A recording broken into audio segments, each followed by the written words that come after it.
Alors, mesdames et messieurs, nous sommes à la journée 8 de la campagne électorale, donc déjà une semaine sur 4 de fête. Et je vous parle de Saint-Léonard d'Aston ce soir dans le comté de Nicolet-Bécancour. Notre candidat est Marc Descoteaux.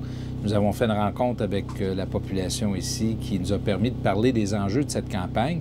Et aujourd'hui, nous avons annoncé, le docteur Yves Bolduc et moi, de nouvelles propositions dans le domaine de la santé. Il y en a 3.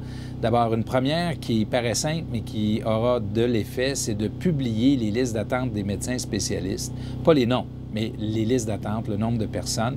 L'idée derrière ça, c'est d'offrir aux patients l'information sur le temps que ça risque de prendre s'ils sont avec un médecin ou s'ils choisissent d'aller vers un médecin qui a une liste qui est plus courte.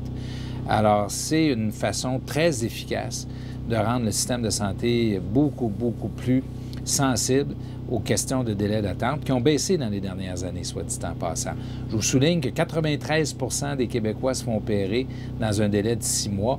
Ça, c'est 495 000 personnes, presque 500 000 personnes par année. Et la moyenne, c'est 2 mois. Alors, cette nouvelle mesure-là de publication des listes d'attente, ça va nous permettre d'être encore plus performants. La deuxième mesure, c'est pour les malades chroniques. On dit que 25 de la population du Québec peut être affectée par une ou deux maladies chroniques. Et pour le système de santé, c'est très significatif parce que 5 des personnes malades, qui sont des malades chroniques, coûtent ou consomment 50 des soins de santé. Alors, vous voyez que c'est des soins qui sont plus lourds que nous devons donner et offrir aux Québécois. Et pour le faire mieux, nous allons avoir un système, mettre en place un système de suivi à travers les infirmières, mais à travers également un point de contact. On va investir 48 millions de dollars là-dedans, 18 millions de dollars par année ensuite.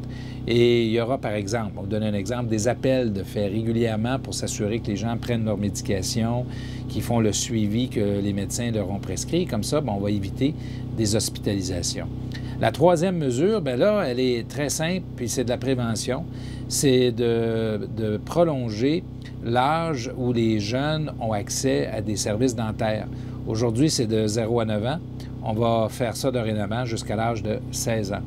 Et ça va nous donner l'occasion de développer des habitudes, des saines habitudes de vie pour les jeunes qu'ils auront pour leur vie adulte.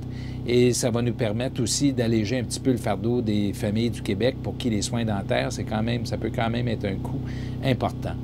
En même temps, quand je fais le tour de la campagne, je constate que M. Legault dépense encore pas mal d'argent. Je vous signale en passant qu'on a une semaine de fait et il y a 4,3 milliards de dollars d'engagement de prix.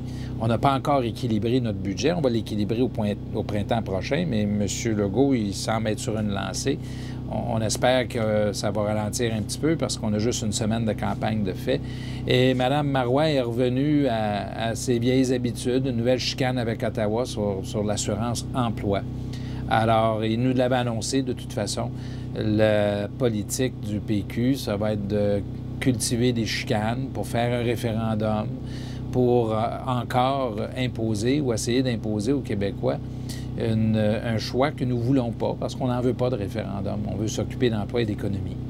Je ne peux pas passer à côté d'une affaire qui s'est passée aujourd'hui. Radio-Canada a fait une nouvelle d'une affaire qui remonte à 2009 et au sujet d'une supposée rencontre entre moi et un monsieur qui représente un syndicat qui prétendument était sous filature et ils disent que suite à cette rencontre-là, la filature aurait terminé, insinuant de toute évidence que j'aurais eu, moi, une décision ou que j'aurais influencé une quelconque décision d'une enquête policière. Je tiens à vous préciser une chose. Je suis premier ministre du Québec depuis 9 ans. Je ne suis pas informé des enquêtes policières et je ne prends aucune décision, donc, sur les enquêtes policières. Dans ce cas précis qui a été évoqué ce soir, je n'ai rien à voir avec aucune décision par rapport à une enquête policière. Et c'est clair comme ça. Vous savez, depuis plusieurs années, là, on questionne allègrement les questions d'éthique pour les politiciens. Dans ce cas-ci, je pense que les journalistes de Radio-Canada on aurait raison de s'interroger sur l'éthique des pratiques journalistiques de Radio-Canada.